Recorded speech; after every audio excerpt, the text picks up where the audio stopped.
Hello dear student, आज हम आप लोगों को गणित का अनसॉल्व्ड पेपर सेट 6 सन 2020 को हल करवाने जा रहे हैं। आइए आप लोग देखिए। पहला सवाल आपका है बिंदु -3 4 की x अक्ष से दूरी, x अक्ष से दूरी, x अक्ष से दूरी कह रहा है कितनी होगी। बिंदु -3 4 की x अक्ष से दूरी, पहला विकल्प आपका है 3, दूसरा विकल्प है -3, तीसरा विकल्प है आपका 4, चौथा विकल्प है आपका 5। तो इसमें आपको कुछ नहीं करना है। x अक्ष से दूरी कहे तो y निर्देशांक जो होगा, ये x निर्देशांक है, ये y निर्देशांक है। x अक्ष से दूरी कहेगा तो y बराबर, अगर y अक्ष से दूरी कहेगा तो x बराबर। तो बिंदु -3 4 की x अक्ष से दूरी कह रहा है तो कितनी मात्रक होगी, 4 मात्रक। ये आपका विकल्प नंबर 3 सही है। सवाल नंबर 1 खा में देखिए, कह रहा है समांतर श्रेणी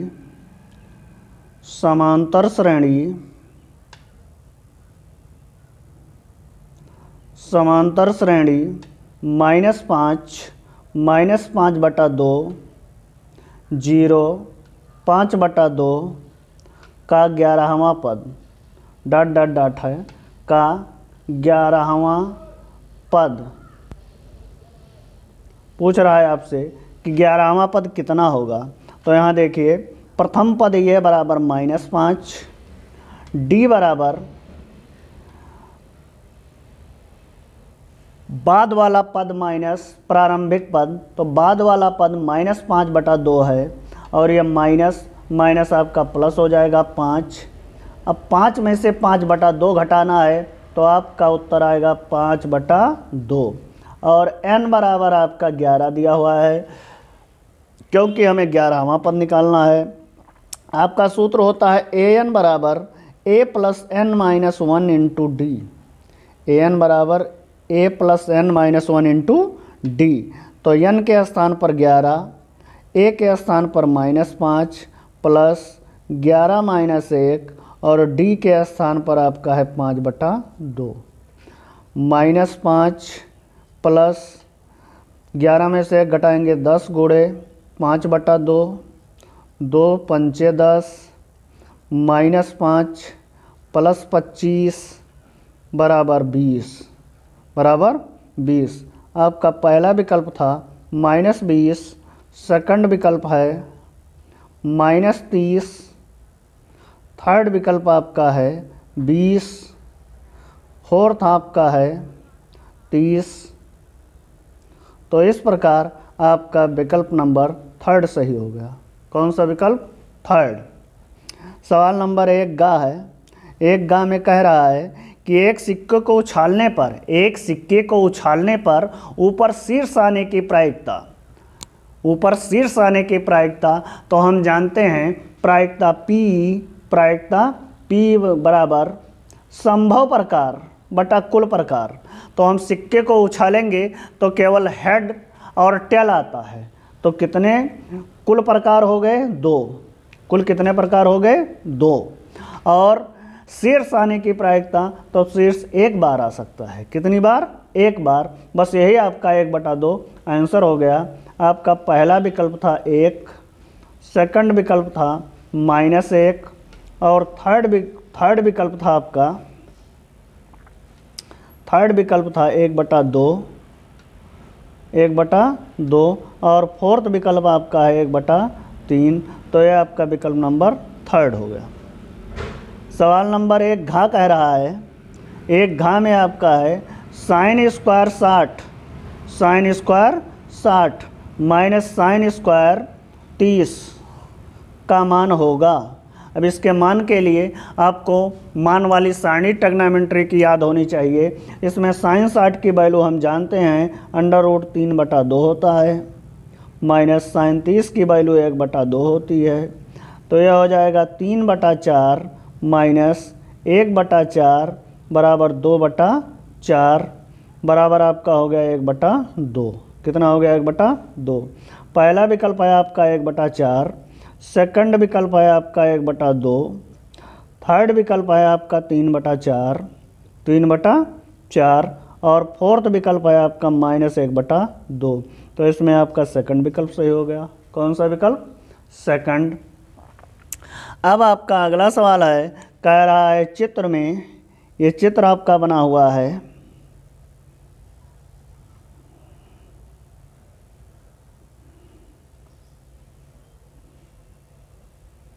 ये चित्र आपका बना हुआ है A B C H K। इसमें कह रहा है कि चित्र में त्रिभुज AH K और त्रिभुज ABC समरूप त्रिभुज हैं। कैसे त्रिभुज हैं? समरूप त्रिभुज हैं। ये आपका सवाल है एक अंगा समरूप त्रिभुज हैं। तो ये के आपका दिया है 10 सेंटीमीटर। कितने सेंटीमीटर? 10 सेंटीमीटर। BC आपका दिया है 3.5 सेंटीमीटर और एच के आपका दिया गया है 7 सेंटीमीटर। अब इसमें आपको ये सी की वैल्यू निकालने को कह रहा है। किसकी वैल्यू? AC की। तो ये समरूप त्रिभुज है, तो हम जानते हैं कि AC बटा AK तो का है, कोई ज़रूरी नहीं लिखने को, केवल विकल्प आपको निकालना है। वैसे आप लिख सकते हैं कि त्रिभुज ABC और त्रिभुज AHK समरूप त्रिभुज हैं, तो हम कहेंगे AC बटा HK बराबर BC। जैसे देखिए, पहली भुजा आप इसका लेंगे, उसके बाद दूसरी भुजा दूसरे त्रिभुज की, तो फिर पहली भुजा आपको पहले त्रिभुज की लेनी पड़ेगी। तो BC ये इसका लंब है और ये इसका लंब क्या है? HK। अब AC हमें निकालना है। HK के स्थान पर आप 7 रख देंगे, BC के स्थान पर 3.5 और HK नहीं, ये यहाँ थोड़ा सा मिस हो गया। हमें लिखना चाहिए AC बटा AK और ये के आपका दिया हुआ है 10 सेंटीमीटर। फिर से देख लीजिए, AC बटा AK बराबर BC बटा HK। तो AK की वैल्यू 10 है, BC की वैल्यू 3.5 और HK की वैल्यू 7 सेंटीमीटर। अब हम लिखेंगे AC बराबर 3.5 गुणे 10, यहाँ भाग कर रहा है, यहाँ गुणा करेगा, बटा 7 पचे 35। अब ये AC बराबर आपका आ गया 5 सेंटीमीटर। 10 पचे 50 से एक अंक बाद दशमलव लगाएंगे तो यह 5 सेंटीमीटर हो जाएगा। इसमें आपका पहला विकल्प है 2.5 सेंटीमीटर, दूसरा विकल्प है 3 सेंटीमीटर। कितने सेंटीमीटर? 3 सेंटीमीटर। तीसरा विकल्प आपका है 4 सेंटीमीटर और चौथा विकल्प है आपका 5 सेंटीमीटर। तो यह आपका चौथा विकल्प सही हो गया। अब सवाल नंबर 1 चा इसमें कह रहा है कि द्विघात समीकरण 3x² - 6x प्लस k बराबर 0 के मूल समान हैं। द्विघात समीकरण 3x² - 6x प्लस k बराबर 0 के मूल समान हैं, तो हमें k का मान ज्ञात करना है। तो यहाँ देख लीजिए, a बराबर 3, b बराबर -6, c बराबर k और 2 नंबर और 4 नंबर में यह सवाल आएगा, तो हमें लिखना पड़ेगा कि द्विघात समीकरण 3x² - 6x प्लस k बराबर 0 की तुलना ax² plus bx plus c बराबर 0 से करने पर a बराबर 3, b बराबर -6, c बराबर k। अब कह रहा है हम लिखेंगे समीकरण के मूल समान हैं। कैसे हैं? समान हैं। तो समीकरण के मूल समान हैं तो कंडीशन होता है बी स्क्वायर माइनस 4ac बराबर 0 और b की वैल्यू -6 के स्क्वायर -4 गुणे 3 a के स्थान पर c के स्थान पर k बराबर 0 तो -12 के बराबर ये 36 हो गया। तो -12 के बराबर -36 -12 के बराबर -36 तो आपका हो गया k बराबर -36 बटा -12 12 3 36 तो k बराबर आपका आ गया 3। आपका पहला विकल्प था 3, दूसरा विकल्प था आपका 6 और तीसरा विकल्प आपका था 9, चौथा विकल्प था आपका 12। तो ये आपका विकल्प नंबर फर्स्ट सही है। कौन सा विकल्प सही है? फर्स्ट सही है। प्रश्न नंबर 2 का अब कह रहा है कि संख्याओं 1656 और 4205 का मासा यूक्लिड विभाजन प्रेमिका द्वारा ज्ञात कीजिए। तो इसके लिए हम जानते हैं a बराबर क्या होता है, BQ प्लस R।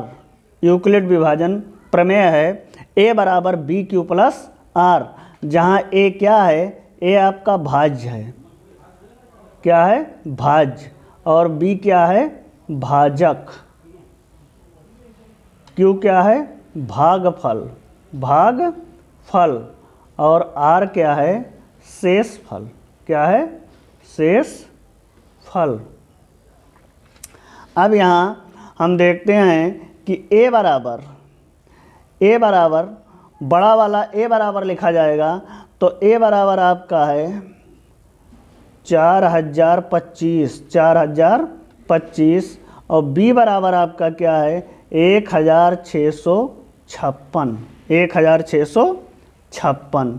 अब हम यहाँ लिखेंगे बड़ा वाला 4025 बराबर भाज्य बराबर भाजक जिससे भाग दिया जाता है। तो यहाँ हम लिखेंगे 1656 भागे 4025।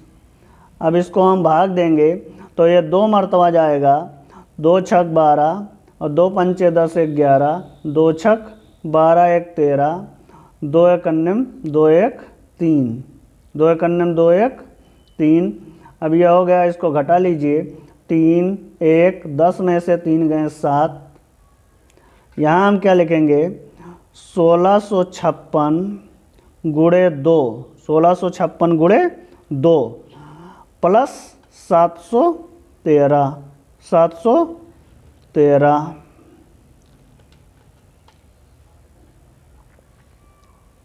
अब यहाँ फिर हम लिखेंगे 1656 बराबर 713 गुणे। अब 713 से हम 1656 को भाग देंगे, 1656 को भाग देंगे तो 2 मरतबा जाएगा, 2 3 6, 2 एक अन्यम 2 और 2 सत्ते 14। अब इसको घटाएंगे 0, यह आपका आएगा 3 और यह हो जाएगा 2, 230।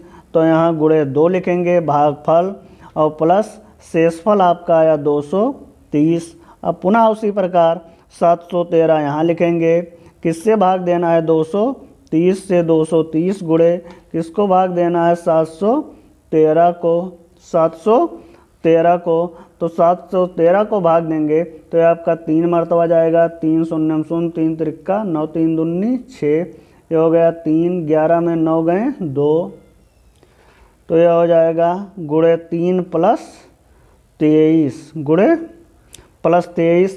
अब फिर लिखेंगे हम 230 बराबर 23 से भाग देना है।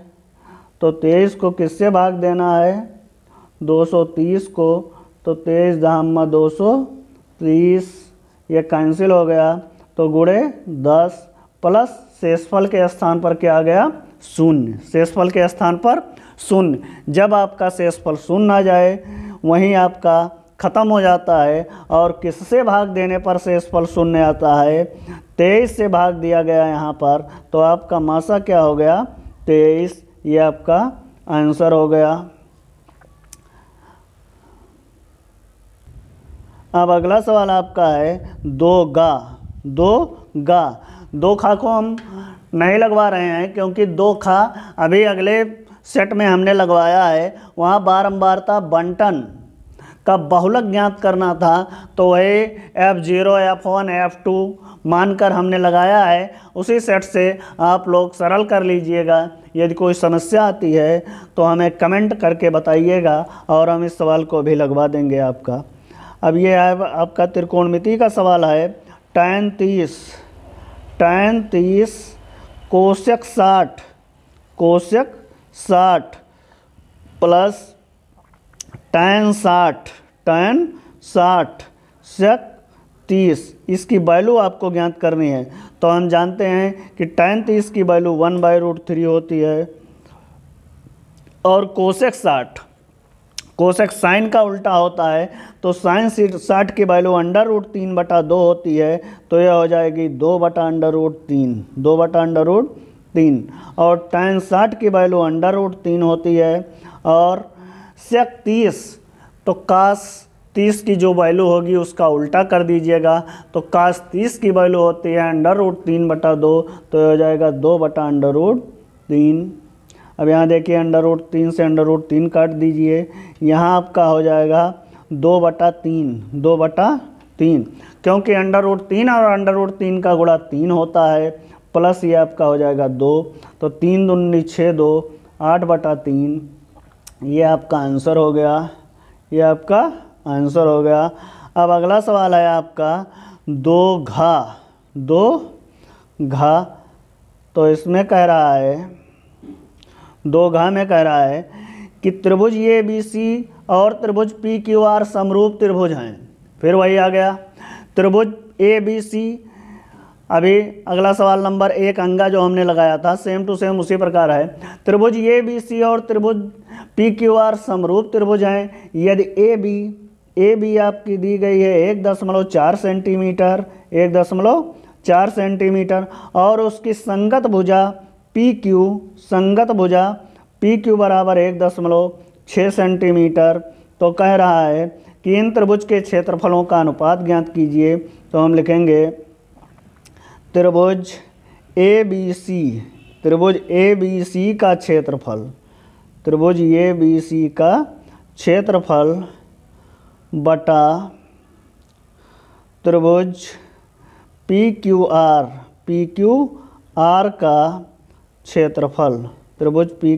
का क्षेत्रफल, बराबर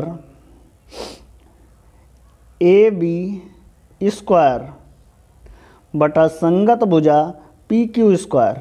इसको हम ऐसा भी लिख सकते हैं कि ये भी बटा PQ का होल स्क्वायर, अब ये बी के स्थान पर आप 1.4 रख देंगे और PQ के स्थान पर 1.6। अब इसको काटेंगे तो 2 7 14, 2 8 16, आपका हो गया 7/8 का वर्ग बराबर 49/64। अब यह अनुपात आ गया आपका 49/64, यह आंसर हो गया। यदि त्रिभुज समरूप हैं तो त्रिभुज ABC का क्षेत्रफल बटा त्रिभुज PQR का क्षेत्रफल बराबर पहले त्रिभुज की संगत भुजा का वर्ग बटा दूसरे त्रिभुज की संगत भुजा का वर्ग, ये फार्मूला होता है।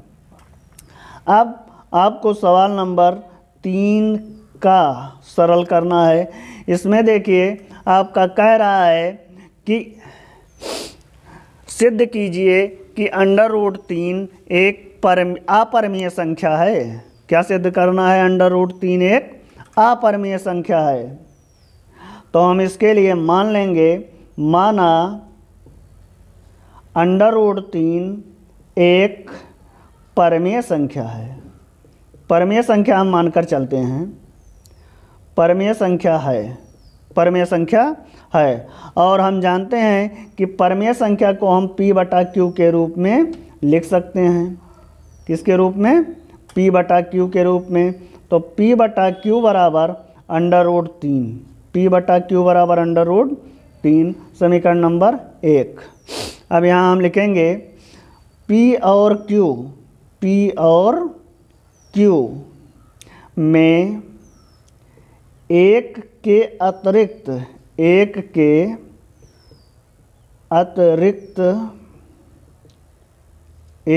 अतिरिक्त कोई उभयनिष्ठ गुणनखंड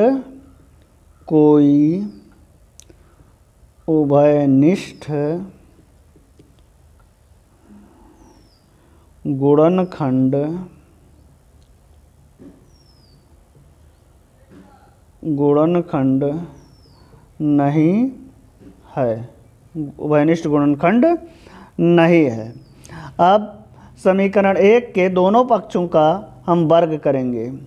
दोनों पक्षों का वर्ग करने पर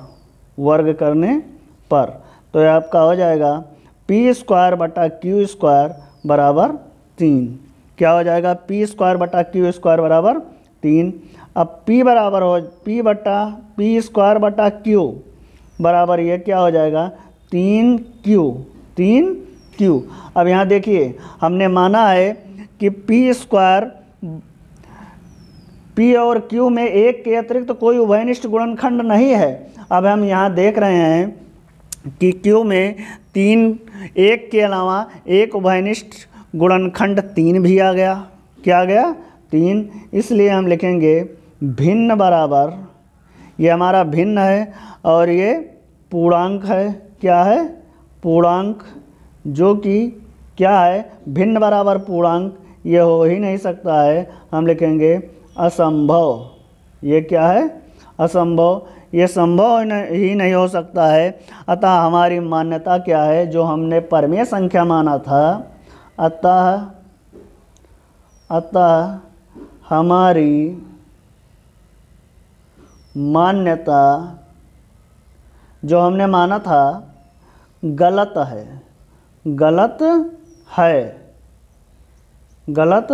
है। तो क्या हो गया? हमने माना था कि √3 एक परमीय संख्या है। क्या माना था? √3 एक परमीय संख्या है। जो हमने माना था वो गलत सिद्ध हो गया। अतः √3 एक अपरमीय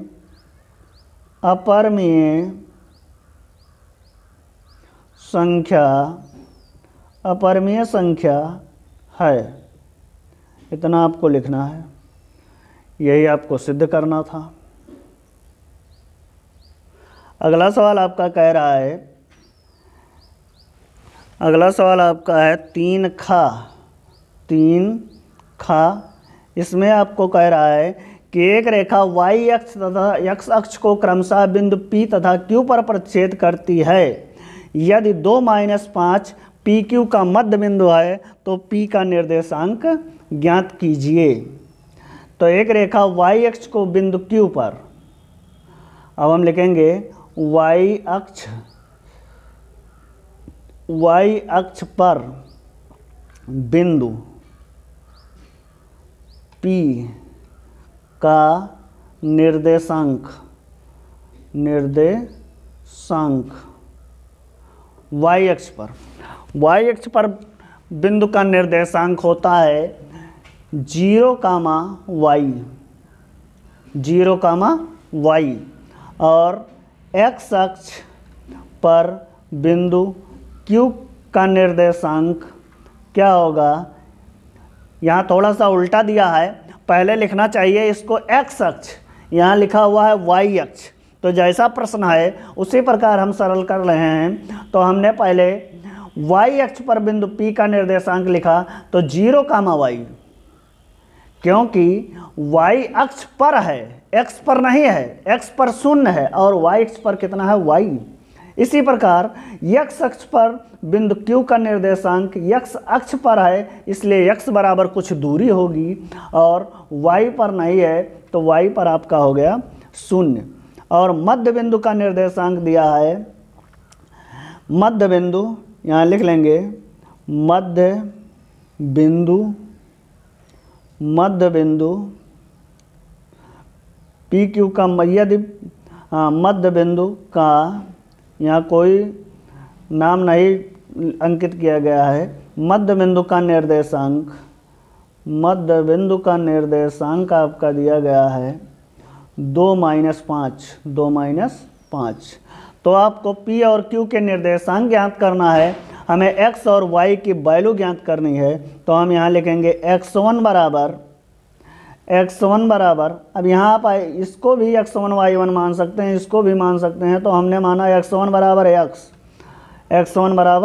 x और y1 बराबर, यहाँ लिख लीजिए y1 नीचे, x1 बराबर x और y1 बराबर 0 और x2 बराबर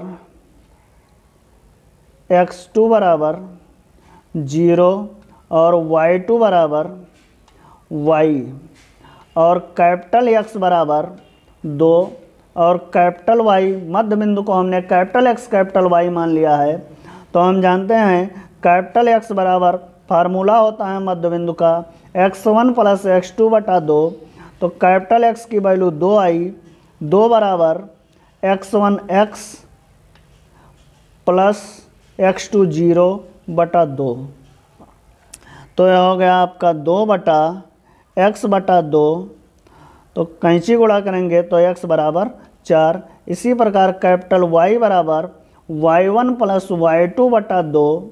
तो कैपिटल Y की वैल्यू -5 बराबर y1 की वैल्यू 0, y2 की वैल्यू y बटा 2। तो -5 बराबर y बटा 2। तो y बराबर आपका आ गया -10, y बराबर -10। तो हम लिखेंगे अतः, क्या लिखेंगे, अतः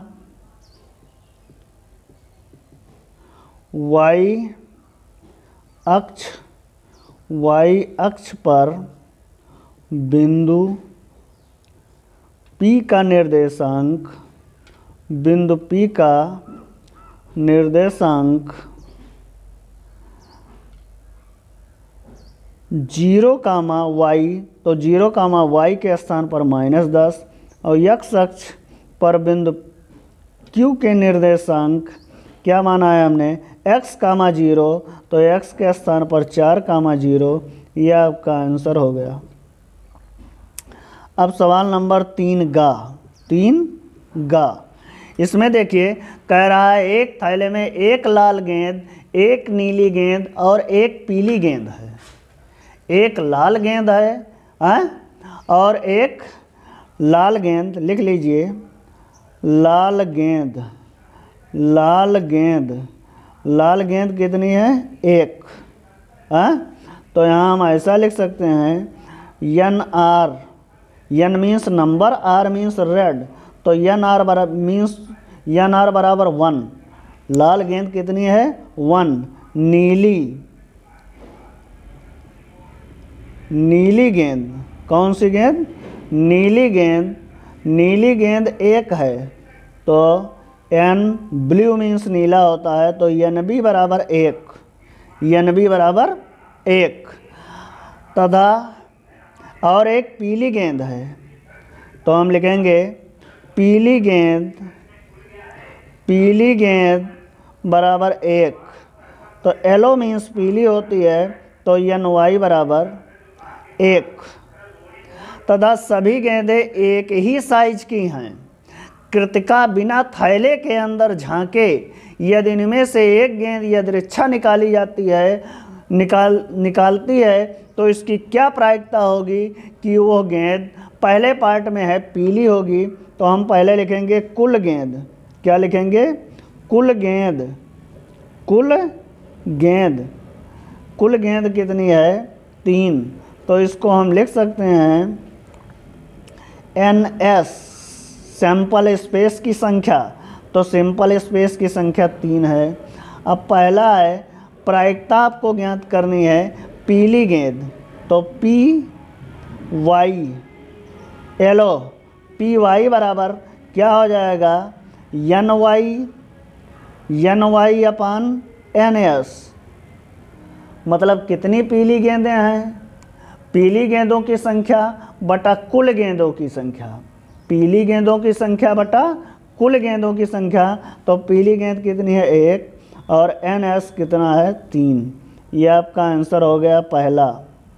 अब सेकंड नंबर कह रहा है कि लाल गेंद, तो PR लाल गेंद की प्रायिकता बराबर NR बटा NS, NR बटा NS। यहाँ इसको समझ पा रहे हैं आप लोग? यहाँ NR मीन्स लाल गेंद, थैले में लाल गेंद निकालने कितनी गेंदें हैं और बटा कुल कितनी गेंदें हैं थैले के अंदर। संभव प्रकार बटा कुल प्रकार, संभव प्रकार बटा कुल प्रकार इसको कहते हैं।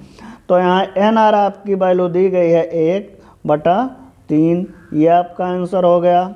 और इसी प्रकार आपका थर्ड कह रहा है, थर्ड में कह रहा है नीली गेंद, तो PB ब्लू मीन्स नीली, तो यह आपका हो जाएगा NB/NS, NB/NS। तो NB आपका दिया हुआ है 1/3, ये आपका आंसर हो जाएगा। तीनों आंसर आपके निकल आए। अब अगला सवाल आपका कह रहा है 3 घा कह रहा है कि त्रिभुज ABC में आपको प्रूव करना है। प्रूव दैट, क्या प्रूव करना है? कह रहा है कि sec B+C/2 बराबर कोसेक ये बाई 2। क्या सिद्ध करना है? कि त्रिभुज ABC में प्रूव दैट sec B+C/2 बराबर कोसेक ये बाई 2। यह बहुत ही आसान सवाल है, त्रिकोणमिति का, केवल 2 ही लाइन का है। हम जानते हैं कि त्रिभुज ABC में त्रिभुज के तीनों अंतःकोणों का योग 180 अंश होता है। कितने अंश का? 180 अंश। तो यहाँ B+C हमें सिद्ध करना है, तो B+C बराबर आपका हो जाएगा 180 माइनस ये। अब बाई 2 कह रहा है, तो दोनों पक्षों में आप भाग दे दीजिए। B+C/2 बराबर, इसको हम 2 से भाग करेंगे 90, और ये क्या हो जाएगा A/2। अब आप लोग यहाँ से LHS लिख लीजिए। LHS में कह रहा है कि sec B+C/2, तो हम यहाँ से लिखेंगे sec B+C/2 के स्थान पर हम लिख सकते हैं कि 90 माइनस ये बाई 2, और sec 90 माइनस ये बाई 2 हमने इसके लिए अलग से एक वीडियो बनाया है, वहाँ आप लोग जाइए देखिए। sec 90 माइनस थीटा ये प्रथम चतुर्थांश में है, और प्रथम चतुर्थांश के लिए वहाँ हमने बताया है ASTC, A means all plus, तो आल प्लस ये प्लस हो जाएगा। और हमने बताया है कि 90 में त्रिकोणमितीय अनुपात बदल जाता है, 90 में त्रिकोणमितीय अनुपात बदल जाता है। और ये भी बताया है कि sec किस में बदलेगा, तो sec आपका बदलेगा कोसेक में। sec आपका किस में बदलेगा? कोसेक में। कोसेक ये बाई 2, बस यही आपको सिद्ध करना था। ये आपका आ गया RHS। अब देखिए आपका सवाल नंबर 4 का इसमें कह रहा है कि बिना लंबी विभाजन प्रक्रिया किए दर्शाइए कि निम्न परमीय संख्याओं का दशमलव प्रसार शांत होगा और प्रत्येक को दशमलव रूप में व्यक्त कीजिए। आपका पहला सवाल कह रहा है 31/2 गुणे 5/3। तो हम जानते हैं ये फार्मूला है कि 2m और 5n हो हर में, तो दशमलव प्रसार क्या होता है? शांत होता है। क्या होता है? शांत होता है।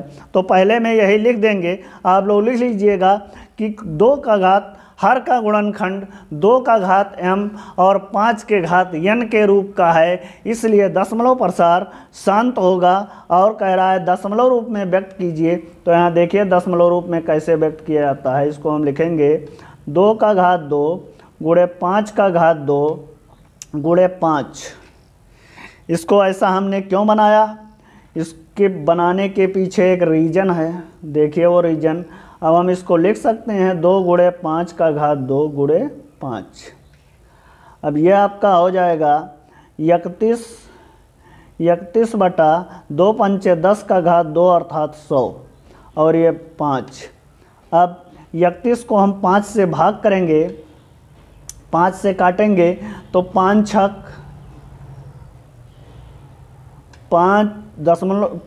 30, दशमलव लगाएंगे 5 दूनी 10, कितना हो जाएगा ये आपका 6.2। और जब 100 से भाग देंगे तो 0.2 अंक इधर खिसक जाएगा, मतलब 0.062। और ये जो पूरा पूरा कट जाए उसी को हम कहते हैं शांत। क्या कहते हैं? शांत। अब ये आपका पहले का आंसर आ गया। इसी प्रकार आप दूसरे का आंसर भी लिख सकते हैं। दूसरा आपका है 33 बटा 50, 33 बटा 50। इसको हम लिखेंगे 33 बटा 2 गुणे 5 गुणे 5, 2 गुणे 5 गुणे 5, 2 पंचे 10 पचे 50। अब इसको हम लिखेंगे 33 बटा 10 गुणे 5 और 5 से इसको काट देंगे, 5 छक 30, 3 33, 5 छक 30। अब 10 से भाग करेंगे तो 0.66। ये आपका दूसरे का आंसर हो गया। अब आपका सवाल नंबर 4 खा कह रहा है, 4 खा कह रहा है कि उस त्रिभुज का क्षेत्रफल ज्ञात कीजिए जिसके शीर्षों के निर्देशांक 0,0 और 2,0 और 0,3 हैं। अब इस सवाल को हम 2 विधि से लगा सकते हैं। एक विधि तो यह है कि x1 y1 x2 y2 x3 y3 मान लिया जाए और त्रिभुज का क्षेत्रफल 1/2 x1 y2 plus x2 y3 plus x3 y1। ये अगले सेटों में इस सवाल को हमने लगवाया है, आप वहाँ पर जाइएगा और देखिएगा, सवाल समझ में आएगा। और एक दूसरी विधि है, यहाँ भी उस सवाल को हम दूसरी विधि से लगाने का प्रयास कर रहे हैं, आप लोग आइए समझिए। तो इसमें हम देख रहे हैं कि ये निर्देशांक है और इसको हम कहते हैं मूल बिंदु 0 0। क्या कहते हैं? 0 0। और ये x अक्ष है, ये y अक्ष है। तो x अक्ष पर ये 2 मात्रक है, ये 2 मात्रक अक्ष पर है, तो इसका निर्देशांक आपका हो जाएगा 2 0। 0 क्यों? क्योंकि अभी हमने अगले सवाल में माना था कि x अक्ष पर बिंदु के निर्देशांक x, 0 और y अक्ष पर बिंदु के निर्देशांक 0, y माना था, वही सवाल है। तो x अक्ष पर ये 2 मात्रक चला है, y अक्ष पर कुछ नहीं चला है, इसलिए 2, 0। अब ये अगला निर्देशांक आपका दिया है 0, 3, तो 1 2 3, ये आपका हो जाएगा 0, 3। तो ये आपका एक त्रिभुज बन गया। इसी त्रिभुज का क्षेत्रफल आपको ज्ञात करना है। तो ये आपका यहाँ से यहाँ तक 2 है, कितना है? 2। और ये आपका यहाँ से यहाँ तक क्या है? 3। क्या है? 3। अब इस प्रकार हम यहाँ आप लिख लीजिए, नाम लिख लीजिए OAB। तो त्रिभुज OAB का क्षेत्रफल, त्रिभुज OAB का क्षेत्रफल, इस प्रकार भी इस सवाल को हम लगा सकते हैं। बराबर हम जानते हैं कि ये आपका समकोण त्रिभुज बन गया। कैसा त्रिभुज बन गया? समकोण त्रिभुज बन गया। तो समकोण त्रिभुज का क्षेत्रफल सूत्र होता है 1/2 आधार गुणे ऊंचाई, या हम इसको लिख सकते हैं OA गुणे OB, OA गुणे OB 1/2। OA आपका 2 है, OB आपका 3 है, 2 2 कट गया, 3 वर्ग इकाई। ये कितना आसान सवाल बन गया आप लोगों का, बहुत ही आसान सवाल आपका बन गया। इस सवाल का आंसर आ गया। अब आप लोग देखिए 4 खा हो गया, 4 गा, 4 गा। अब 4 गा आपका है, 4 गा में कह रहा है P के किन मानों के लिए निम्न समीकरणों के युग्म का एक अद्वितीय हल होगा। तो आप लोग सवाल अनुसार पेपर से देख लीजिएगा। यहाँ हम तुलना कर रहे हैं। यहाँ आपका लिखा है A1 बराबर 4, A1 बराबर 4, B1 बराबर आपका लिखा है P, और C1 बराबर आपका लिखा है 8, और ये टू बराबर आपका लिखा है 2 और B2 बराबर 2 और C2 बराबर भी 2 लिखा है। अब यहाँ देखिए समीकरण निकाय का एक अद्वितीय हल है यदि समीकरण निकाय का अद्वितीय हल है तो कंडीशन होता है A1 बटा A2 बराबर नहीं है B1 बटा B2 के। अब A1 बटा A2 की वैल्यू आप यहाँ से लिख लीजिए 4 बटा 2 बराबर नहीं है P बटा 2 के। अब ये 2 दूना 4 कैंची गुणा कीजिए P बराबर नहीं है 4 के। यह आपका आंसर हो गया। मतलब P बराबर 4 के अलावा आप कोई भी वैल्यू रख दीजिए इस समीकरण का हल है। यह आपका आंसर हो गया। अब एक सवाल और बचा है, इसमें देखिए 4 घा कह रहा है निम्नलिखित बारंबारता सारणी से माध्यक ज्ञात कीजिए। यहाँ आपको क्या ज्ञात करना है? माध्यक ज्ञात करना है। तो देखिए वर्ग अंतराल बारंबारता संचयी बारंबारता, माध्यक निकालने के लिए संचयी बारंबारता सारणी बनाई जाती है। तो वर्ग अंतराल देखिए आपका लिखा है 10 से 25, इसकी बारंबारता है 3, 25 से 40, 25 से 40 इसकी बारंबारता है 10, 40 से 55, 40 से 55 इसकी बारंबारता है 20, 55 से 70, 55 से 70 इसकी बारंबारता है 13 और 75 70 से 85, 70 से 85 इसकी बारंबारता है 4। क्या है? 4। अब देखिए संचयी बारंबारता सारणी में इसको 3 वैसे का वैसे लिख लिया जाता है। 3 10 और 3 13, 10 और 3 13, 13 और 20, 13 और 20 33। क्या होता है? 33, 33 और 13 46, 46 और 46 और 4 50। क्या होता है? 50। अब इसको आप जोड़ेंगे सिग्मा एफ कहें या यन कहें इसको, तो इसको जोड़ेंगे 3 3 6 4 10 के 0, 2 2 4 1 5। अब यह आपका यहाँ हम इसको यन ही कहेंगे। अब यहाँ हम निकालेंगे n/2, तो n के स्थान पर 50, 50 बटा 2 बराबर 25, 50 बटा 2 बराबर 25, जो कि संचयी बारंबारता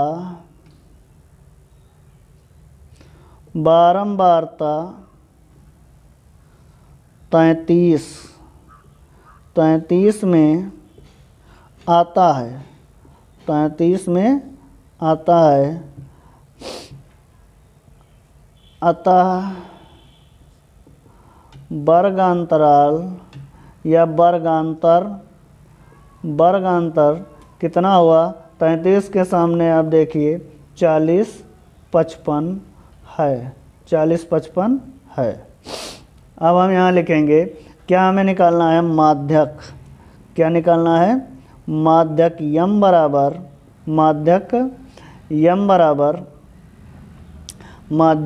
यम बराबर यल plus n/2 minus CF, n/2 minus CF बटा F गुणे H। यहाँ लिख लीजिए L बराबर आपका हो गया 40, L बराबर आपका हो गया 40, n/2 तो आपका दिया ही है। CF माध्यिका वर्ग के अगले वर्ग की संचयी बारंबारता ये 13 है, और F माध्यिका वर्ग की बारंबारता, और माध्यिका वर्ग की बारंबारता क्या है? 20। माध्यिका वर्ग की बारंबारता 20, और H आपका वर्ग अंतर है। तो वर्ग अंतर कितना अंतराल है? 15 का। कितने का अंतराल है? 15 का। यही सब वैल्यू आप यहाँ उठाकर रख दीजिए। L के स्थान पर L के स्थान पर आपका क्या रहेगा 40 plus n/2 25 minus C F 13 गुणे 15 बटा एफ आपका 20 है। अब यहाँ देखिए 40 प्लस 12 25 में से 13 घटाएंगे 12 गुणे 15 बटा 20 5 3 15 5 चौक 20 4 कन्नम 4 3 12 40 प्लस 9 बराबर 49। ये आपका आंसर हो गया। और आपको यदि ये वीडियो पसंद आ रहा है, सवाल समझ में आ रहा है, तो इसको आप लोग लाइक कीजिए और शेयर कीजिए। और बस आज यहीं तक। और अगले सवालों के लिए इस सेट का सेट नंबर 6 के लिए हम अगले वीडियो में मिलेंगे। धन्यवाद।